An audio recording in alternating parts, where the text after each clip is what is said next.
जुन घरको श्रीमान किचकिचे हुन्छ, जाँडरक्सी खान्छ, जुवाचास खेल्छ, श्रीमतीले भनेको मान्दैन नि, त्यो श्रीमान जस्तो हाँडी घोप्टे र बेइमान जिन्दगीमा कोही हुनै सक्दैन क्या।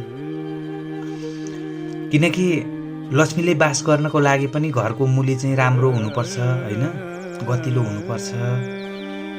घरमा धेरै किचकिच गर्न हुँदैन, बुढीलाई तनावमा राख्न हुँदैन, बुढीलाई घर झगडा गर्न हुँदैन होइन। त्यो सब चाहिँ एउटा श्रीमानले बुझ्न जरुरी छ कि घरलाई कस्तो बनाउने भन्ने कुरो चाहिँ एउटा श्रीमानको हातमा हुन्छ होइन।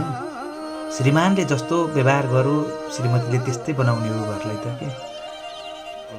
काहीँ नभएको हाँडी घोप्टे छ, श्रीमतीले भनेको मान्दैन, बाहिर बाहिर मिठो बोल्दै हिँड्छ, घरमा आएर झर्किन्छ, घर परिवारलाई राम्रो व्यवहार गर्दैन भनेदेखि नि त्यस्ताको घरमा कहिले पनि लक्ष्मीले बास गर्दैनन् क्या। दोष जति श्रीमतीलाई थुपार्छ नि, तर माको हाँडी घोप्टे चाहिँ श्रीमान हुन्छ क्या त्यो घर।